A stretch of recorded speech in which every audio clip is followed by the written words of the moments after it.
Hi అండి, ఎలా ఉన్నారు? భోంచేసారా? మేమైతే భోజనానికి రెడీ అయ్యాం. నా మనవరాళ్ళ కోసం అయితే ఇవైతే రెడీ చేశాను. బీట్రూట్ ఫ్రై చేశాను, బెండకాయ ఫ్రై చేశాను, ముద్దపప్పు చేశాను.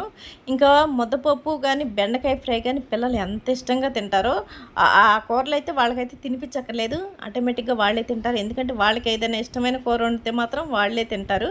కానీ ఈ బీట్రూట్ కూర అయితే మాత్రం నా మనవరాళ్ళు అయితే వద్దంటే వద్దన్నారు. ఇంక లాభం లేదని చెప్పి బతిమిలాడి వాళ్ళకైతే ఈ బీట్రూట్ కూర అయితే మాత్రం తినిపించాను.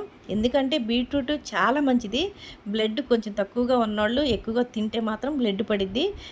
బీట్రూట్ జ్యూస్ కూడా ఎట్లయినా సరే, జ్యూస్గా కానీ కూరగా కానీ ఎలా అయినా సరే మీరు ఈ బీట్రూట్ తీసుకోవడానికి అయితే ట్రై చేయండి. ఇంతకుముందు నేను కూడా చాలాసార్లు చేశాను. కూర వండటం అయితే చేసి యూట్యూబ్ ఛానల్ అయితే మాత్రం పెట్టాను. మా బావ కూడా ఈ కూరని ఇష్టంగా తింటాడు. అందుకని మీరు కూడా బ్లడ్ పడిద్ది కాబట్టి మీరు కూడా తినడానికి ట్రై చేయండి. ఇంకా ఈ ముద్దపప్పు, నెయ్యి, మామిడికాయ పచ్చడి వేసుకొని తింటా ఉంటే నిజంగా ఆ టేస్టే వేరు. మీరు కూడా చాలాసార్లు తినే ఉంటారు. ఆ టేస్ట్ మాత్రం మామూలుగా లేదు, చాలా బాగుంది. ఇంకా అందులో ఊరమిరకాయలు నంచుకొని, కొత్త పచ్చడి కదా, కొత్త పచ్చడి నంచుకొని తింటా ఉంటే చాలా టేస్ట్గా చాలా బాగుంది.